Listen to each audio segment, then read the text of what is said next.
The bottom line is just from logical thought, from a logical thought process. There are certain things in the dating methods used that you cannot possibly know, and I'll list those for you. Number one, we don't know what the original content was.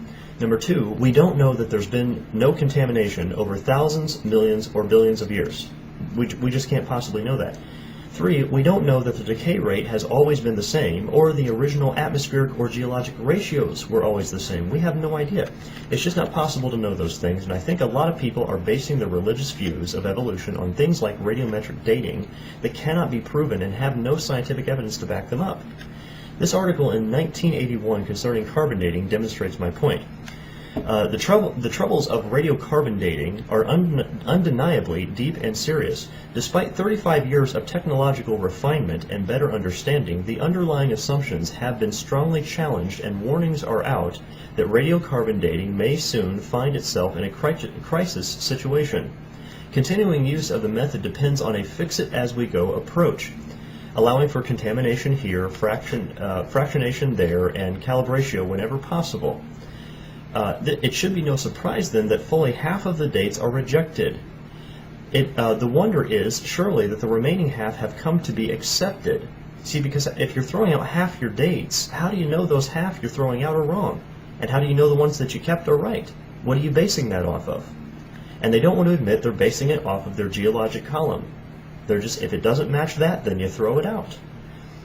So no matter how useful it is, this continues to say, the radiocarbon method is still not capable of yielding accurate and reliable results. There are gross discrepancies, the chronology is uneven and relative, and the accepted dates are actually selected dates. This whole blessed thing is nothing but 13th century alchemy. It all depends on which funny paper you read. So outside of discussing some other topics like tree ring dating and ice core dating, which bleed into this topic, I will probably not make any more videos on radiometric dating, because the point has obviously been made. Okay, we could go through all the different dating methods the world has ever heard of, and it still won't make a difference to those who want to, with all their heart and all their soul, believe that the Earth is millions and billions of years old. Okay, nothing could convince them otherwise, so I can't help them any further. They can only help themselves now. If they don't want to see it, that's perfectly fine, and let me make this abundantly clear to the evolutionists and atheists. Listen carefully before they go nuts hurling more insults around. Here it is. I don't care what you believe. You can believe whatever you want. That's perfectly fine, but I wouldn't go so far as to call radiometric dating a science, because considering the major assumptions made, it's certainly a far cry from science. If you want to believe radiometric dating proves the Earth is millions or billions of years old, you go right ahead. Whatever floats your boat. Science is knowledge gained via observation and experimentation. Radiometric dating is interesting, certainly, but it is not science by definition. It's speculation. So thanks for listening to all those who did. If you stayed and listened to the whole thing, I appreciate that, and be sure to check out my videos on carbon dating and uranium-lead dating in case you missed them, and we'll see you next time. Thanks a lot.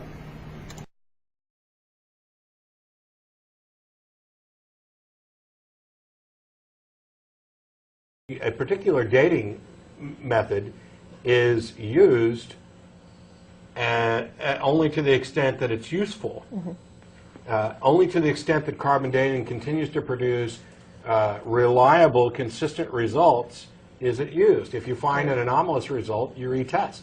You do a number of tests. It's all independent. This is it's people. Is he science? Is he a science teacher? He's a math teacher. No, he's a math teacher. Yeah. But he's also a very staunch creationist. So yeah. What a shock. Well, if he'd have taken more science than math. Yeah. Yeah. One can hope. But I'm not a scientist or an expert on carbon dating, and yet I'm pretty sure that Google knows more than him. But and Google knows more than everybody. As the conversation continued, it came into how the Earth is 6,000 years old according to Genesis. Now, see, there's other ways. That's true. That's true. Yeah, there's other ways to date things though besides carbon dating, and that's the thing. As long as carbon dating aligns with other forms of dating, until it does something wacky.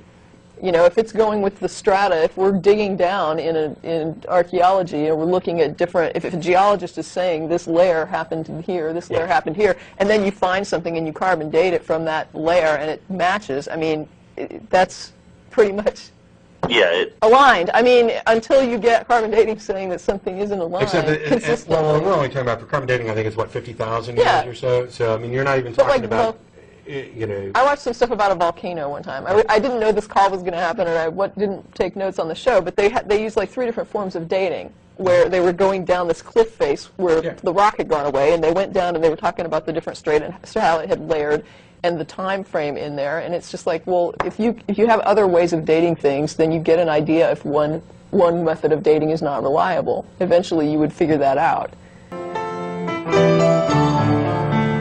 There are shadows surrounding me.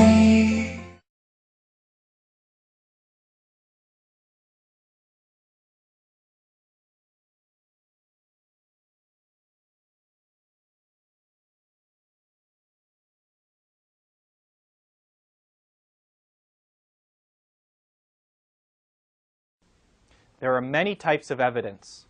For the sake of this unit, we will examine the following 3, since they are the types most likely to be at a crime scene. Number 1, real or physical evidence. Number 2, testamentary or direct evidence.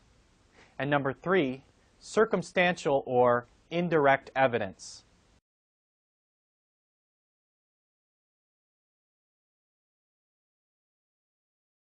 But if creationist preachers are so convinced that every single dating method is wrong, and that the single story they tell is the result of either a huge coincidence or a giant conspiracy, it's very easy for them to prove it.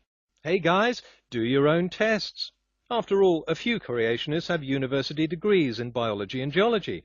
Okay then, devise a dating technique of your own choosing.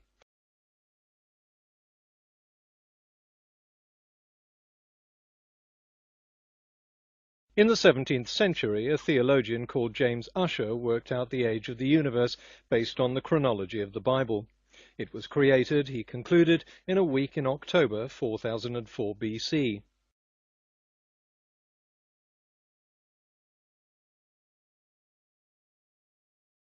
You see, the rule of thumb is this. The closer the copy to the original, usually the greater the accuracy.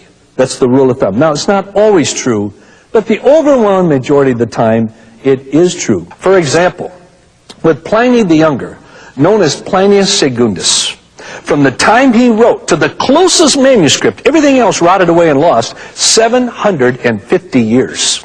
With Caesar, who wrote his Gallic Wars in the 1st century.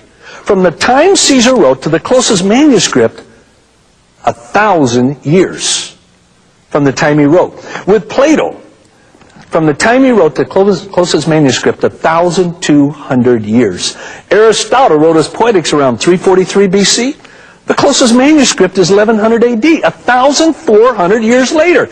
Everything in between has been lost. Sophocles, 1,400 years. Euripides, 1,500 years.